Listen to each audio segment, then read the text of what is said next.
नमस्कार, स्वागत है आपका हमारे YouTube परिवार लक्ष्य शूटर्स में। मैं लक्ष्य यागी आप सभी का अपने YouTube परिवार में स्वागत करता हूं। जैसा कि आप लोगों को पता होगा कि हम लोग मॉडर्न हिस्ट्री का कंप्लीट सेशन चला रहे हैं, मतलब अभी सेशन चल रहा है।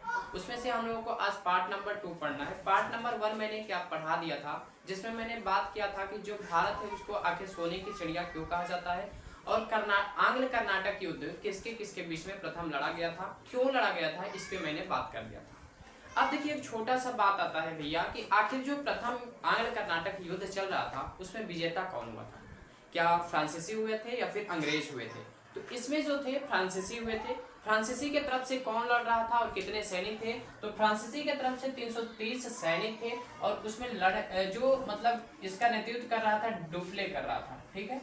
और इधर से अंग्रेज थे जो कि 10,000 सैनिकों के बावजूद भी क्या हो गए, लिप्त हो गए, समाप्त हो गए। मतलब इसमें राजा भी इंक्लूड थे, अनरुद्दीन राजा भी था और अनरुद्दीन को क्या कर दिया गया, मार दिया गया। उसके बाद डुप्ले का चहेता यानी फ्रांसीसी जो सैनिक का गुट था उसका चहेता चंदा साहब क्या बनता है, शासन संभालता है। तो यहाँ से हमारा हो जाता है प्रथम आंग्ल कर्नाटक युद्ध समाप्त।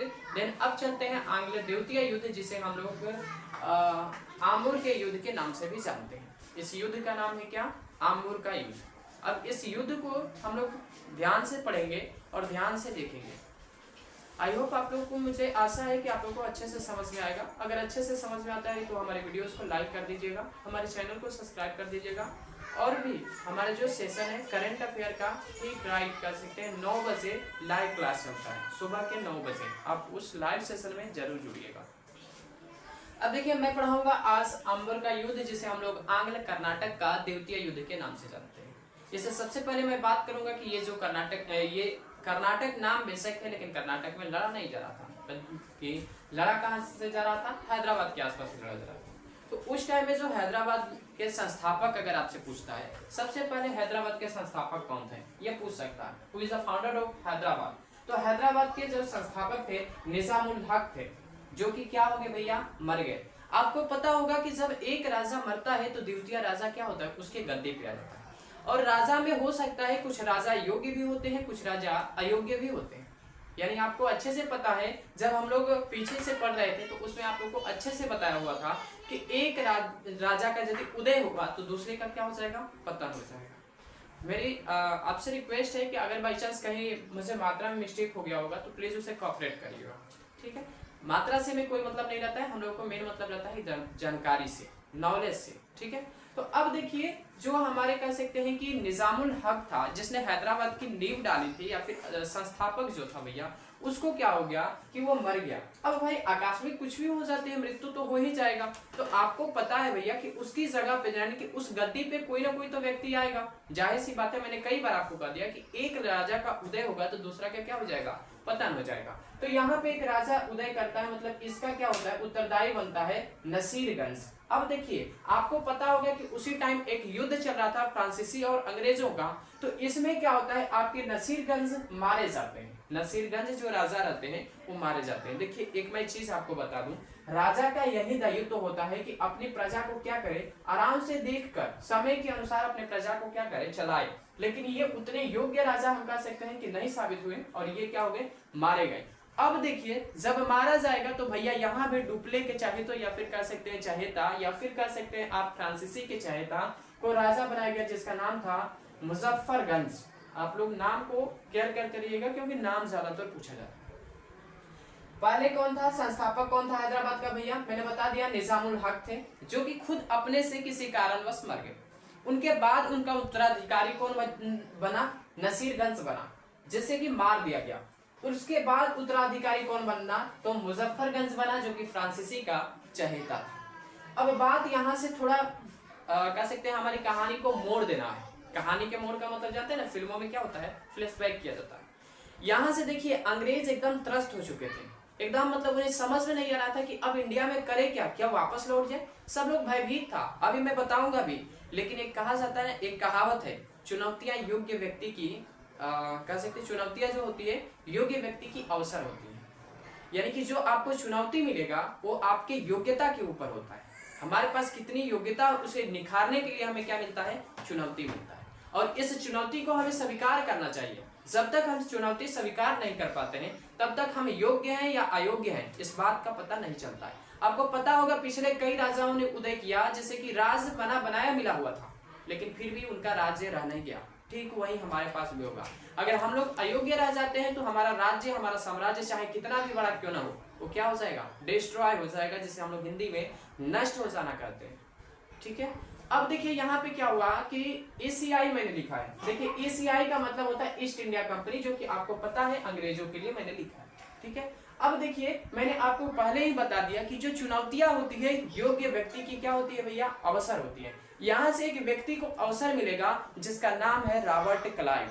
आप भी जानते हैं रॉबर्ट क्लाइव सबसे पहले एक क्या था, कंपनी का सिर्फ स्टाफ था, सरकारी कर्मचारी था, लेकिन इसी युद्ध से कंपनी का क्या बन जाता है, गवर्नर जनरल बन जाता है। अब सोचिए कि ये कितना मतलब ठीक वही हुआ था हर्षवर्धन के टाइम में। हर्षवर्धन क्या किया था, शशांक को जब मारा तो उस टाइम उसने राजा की गद्दी मतलब उसको पहले से ही मिल गई थी, लेकिन अब सोचिए एक 17 वर्ष का लड़का तलवार चला रहा है, उसके पीछे मतलब कितनी कमियां हैं।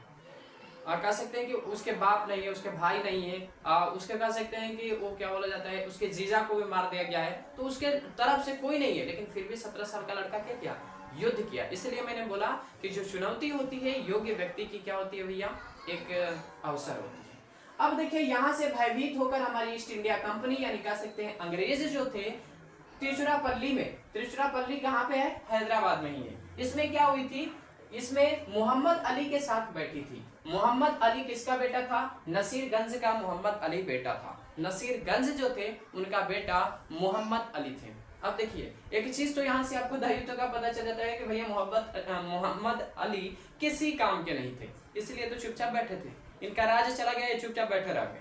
अगला देखिए इनके साथ जो कंपनी थी वो भी बैठी हुई थी। भाई जाहिर सी बात है, आपको पता होना चाहिए कि अंग्रेज जब आए थे तो अंग्रेज की एक नीति, एक पॉलिसी आई थी, दैट मीन्स उस पॉलिसी का नाम था एकता को भंग करो, मतलब कह सकते हैं फूट डालो और राज करो, मतलब हमारे अंदर फूट डालो और फिर वो लोग राज करें। ये हमारे पास क्या था, अंग्रेजों का नाम कह सकते हैं, एक तरह से उसको किया गया, पॉलिसी चलाई जा रही थी।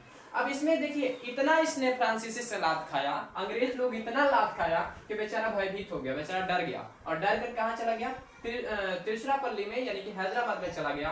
और नसीरगंज के बेटे, मतलब वो नहीं कहा जाता है कि आपके साथी भी वैसे होंगे जैसे कि आप होंगे, अगर आप बहादुर हैं तो आपके साथी भी, नहीं कहा जाता है, शेर की संगति शेर ही करता है।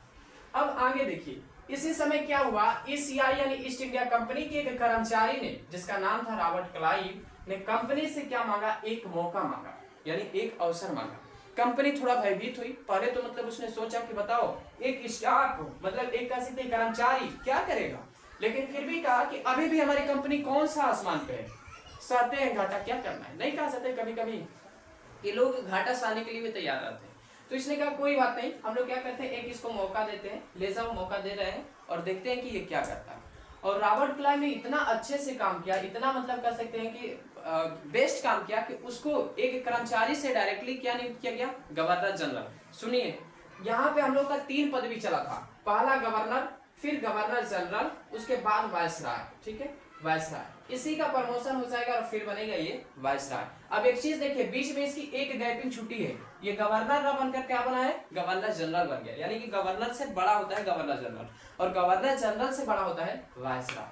तो इसने क्या, इसको ये जब मौका मांगा तो इसको मौका दे दिया गया, और इसी बात पे इसको मौका मिलने के ही कारण मैंने कहा कि जो ये योग्य व्यक्ति होता है, जो चुनौतियां आती हैं वो योग्य व्यक्ति की क्या करती है भैया, अवसर मिलती है।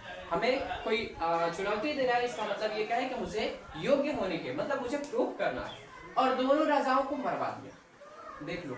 और यहाँ पे किस नीति के तहत मरवाया था भैया, तो एक में तो क्या किया था, एक में देखिए जैसे मान लीजिए कि 2 राजा हो गए ना, एक मैंने कहा जैसे कि कर्नाटक में जो सबसे पहले फ्रांसीसी और वो डुप्ले का जो राजा बना था उसका नाम क्या था, चंदासार, वो राजा बना। और दूसरा जो राजा बनता है मुजफ्फरगंज बनता है। मुजफ्फरगंज को देखिए क्या किया गया कि इनको कहा गया कि युद्ध के लिए बाहर आ जाइए, और इसमें से इनके जो सैनिक थे, जो इनके सैनिक थे, सैनिक के मतलब कह सकते हैं जो सैनिक के देखरेख करने वाले यानी कि सेनापति जो थे, इनसे बात कर लिया था रॉबर्ट क्लाइव। और रॉबर्ट क्लाइव क्या किया कि जब ये पास में आए, मतलब इनके पास में आया, तो पीछे से घरवाकर मरवा दिया, यानी हमारे ये चले गए, ये कौन चले गए, हमारे ये कह सकते हैं कि मुजफ्फरगंज को मरवा दिया। बसता कौन है? डुप्लेसी बसता, ये चंदा साहब बसते हैं। अब देखिए चंदा साहब को क्या होता है, चंदा साहब को कहा गया कि आप आइए हमारे यहाँ दावत दे लीजिए, और इन्हें क्या किया गया, इनको शराब पिलाकर मार दिया गया। चंदा साहब को किस चीज से मार दिया गया? शराब पिलाकर। यानी अंग्रेजों ने क्या किया, अपना शराब कह सकते हैं ना, अंग्रेजों में क्या होता है, अंग्रेज जहाँ जाते हैं वहाँ पे अच्छे से, मतलब अभी भी कह सकते हैं कि वो अंग्रेज जो होते हैं अच्छा मतलब उनके पास नहीं कहा जाता है कि अंग्रेजी शराब पी रहा है, तो उनके पास क्या था, अच्छे शराबें थी, अच्छी नस्ल की। अब इनको क्या किया गया, ये मतलब ढेर पिला दिया और पीते पीते मर गए। ठीक है, आई होप आप लोग को मुझे आशा है आप लोग को द्वितीय युद्ध समझ में आ गया होगा, और आपको ये पता चल गया होगा कि जब हमारे ऊपर संकट आता है तो हमें भयभीत नहीं होना चाहिए, बल्कि उस अवसर का हमें क्या करना चाहिए, फायदा उठाना चाहिए। और इसी चीज को मैं बताना भी चाहता था, इसलिए मैंने कहा कि एक योग्य व्यक्ति की जो चुनौतियां होती है, ये योग्य व्यक्ति की क्या होती है, अवसर होती है। आगे आइए, आगे अब युद्ध होता है, लास्ट युद्ध है जो कि आंग्ल कर्नाटक का युद्ध है, जिसको हम लोग तृतीय युद्ध 1756 से लेकर 63 में हुआ था। अब देखिए इसमें कई युद्ध हुए, लेकिन कई युद्ध इंपोर्टेंट नहीं होते हैं। देखिए सब राजा इंपोर्टेंट नहीं होते हैं, जैसे इसमें देखिए ये राजा इंपोर्टेंट नहीं है, नसीरगंज इंपोर्टेंट नहीं है। जब तक आप अपने लाइफ में कुछ करते नहीं हो भैया, आपको इंपोर्टेंट नहीं दिया जाएगा। मतलब जो कह सकते इतिहास लिखा जाता है, शेरों का लिखा जाता है, गद्दारों का नहीं। चलिए अब इसमें जो फेमस वार था, यानी जिसे आप लोग फेमस युद्ध कह सकते हैं, 1760 में हुआ था भैया, ये वांडीवास का युद्ध था। इसमें कौन कौन थे, अंग्रेज वर्सेस फ्रांसीसी से हुआ था। अंग्रेज का दायित्व कौन कर रहा था, आर्यकुट कर रहा था। आर्यकुट जो था अंग्रेजों का दायित्व कर रहा था, और यहाँ पे विजेता हासिल होते हैं अंग्रेज, और यहीं से स्टेबलाइज हो जाती है हमारे पास कंपनी, यानी कि यहीं से अब बनता है कौन, रॉबर्ट क्लाइव। आपका जो एक स्टाफ था, एक जो कर्मचारी था, इसको बना दिया जाता है गवर्नर जनरल। क्या बना दिया जाता है, गवर्नर जनरल बनाया जाता है, यहीं से नियुक्ति इसको कर दिया जाता है। अब देखिए एक स्टाफ से अभी कितना प्रमोशन हुआ रहा था, तब ऊपर आता, एक ही बार में गवर्नर जनरल बन गया। ठीक है, अब देखिए आगे क्या होता है, 1639 में फिर से देखिए भाई, कोई भी जब हारेगा तो एक बार तो शांत नहीं हो सकता है। अब जैसे मानिए कोई भी आप ही के घर में जैसे झगड़ा होता है, तो आप एक बार के शांत थोड़ा ना हो जाएंगे। तो अब जब पुर्तगाली लोग थे, वो हमारे भारत पे आक्रमण करना चाहते थे, या फिर मतलब बंगाल के क्षेत्र को कब्जे में करना चाहते थे। 1639 में इसने क्या किया, ये लोग हमारे तरफ रुख बढ़ाए, लेकिन 1639 में हमारे पास एक राजा था जो कि बहुत कह सकते हैं बिरल राजा था, जिसका नाम कह सकते हैं शाहजहां था। और इसने जब भी ये लोग रुख बनाए, हुगली यानी बंगाल में इतना इनको पीटा कि फिर दोबारा आने का नाम नहीं लिया। अब देखिए दोबारा नाम लिया 1686 में, लेकिन इसको क्या पता था कि जब ऐसा वीर उसका किसी का पिताजी है तो उसका बेटा कायर हो जाएगा। अब आते हैं जब 1786 में, तो यहाँ पे औरंगजेब था, और औरंगजेब ने इतना मारा इनको, इतना मारा कि फिर दोबारा ये लोग आने का नाम नहीं लिए, नाम अपना छोड़ दिए। ठीक है, यानी आपको पता चला 1639 में क्या किया गया, पुर्तगाली जब हमारे पास रुख अभी बना रहे थे, तो इस टाइम में हमारे पास राजा कौन था, शाहजहां था, शाहजहां राजा था। और इसके बाद 1686 में जब आना चाहा तो औरंगजेब थे। और जब सशक्त राजा रहता है भैया, तो आपके देश के ऊपर कोई दूसरा आक्रमण नहीं कर सकता है। अब एक प्रश्न मेरा उठता है भैया कि बंगाल पर ही इतने आक्रमण क्यों हो रहे थे, क्योंकि उसके कुछ कारण थे, यानी सम केसेस या फिर सम रीजन, इसके कुछ कारण थे। अब वो कारण क्या थे, तो भैया जो बंगाल था ना, ये नेचुरल रिसोर्स पे बहुत ज्यादा पाया जाता था। यहाँ पे क्या था, प्राकृतिक संसाधन बहुत ज्यादा थे, यहाँ पे जो नेचुरल रिसोर्स थे बहुत ज्यादा था। दूसरा यहाँ पे हस्तशिल्प का उद्योग अच्छे से होता था, हस्तशिल्प का जो उद्योग कर सकते हैं, जो इंडस्ट्री थी अच्छे से होती थी। बंगाल को अर्थव्यवस्था का रीढ़ माना जाता है। अब देखिए आपको समझ में आ गया होगा, रीढ़ का मतलब होता है बैकबोन, और कहीं भी बैकबोन कब कहा जाएगा, जब ये अर्थव्यवस्था में आगे चली जाए, यानी उद्योगों में आगे चली जाए, तभी तो आप रीढ़ कहेंगे ना। तो उस टाइम में इसी के कारण क्या होता था कि सबसे ज्यादा जो भी अटैक होता था, कहाँ पे होता था, बंगाल में अटैक होता था। दूसरा चीज देखिए, बंगाल में अटैक का एक और कारण था, पास में क्या था भैया, एयरपोर्ट, सॉरी एयरपोर्ट नहीं, उसको क्या बोला जाता है, बंदरगाह। बंदरगाह को अभी मुझे क्या बोला जाता है इंग्लिश में, शायद पोर्ट बोला जाता है, सिर्फ पोर्ट। ठीक है, अभी मुझे याद नहीं अच्छे से कि बंदरगाह को इंग्लिश में क्या बोलते हैं, बंदरगाह था। और बंदरगाह के अब कहेंगे कि सर बंदरगाह पे ही ऐसा क्यों होता था, क्योंकि भैया एक देश से दूसरे देश में व्यापार आपका बंदरगाह से ही हो सकता है, दूसरा कौन सा रूट यहाँ पे रहेगा कि आप गाड़ी से एक जगह से दूसरी जगह ले जाएगा, पता चला टैक्स से भरते भरते आपका हालत खराब हो जाएगा। तो यहाँ तक हमारी आज की क्लास रहेगी। नेक्स्ट क्लास में मिलेंगे फिर से एक बार पुनः, और कोशिश करेंगे आपको इससे भी अच्छा कंटेंट दिया जाए, क्योंकि आप लोगों ने मेरी फैमिली को इतना बड़ा किया है, और आपके हम आभारी रहेंगे। आप हमारे कोई भी दिक्कत हो, आपको किसी भी तरीके का दिक्कत है, ओनली फॉर व्हाट्सएप करिए 9801163593 पे। ठीक है, मिलते हैं एक नेक्स्ट वीडियोस के साथ। इस वीडियोस में इतना ही, तब तक के लिए जय हिंद जय बिहार।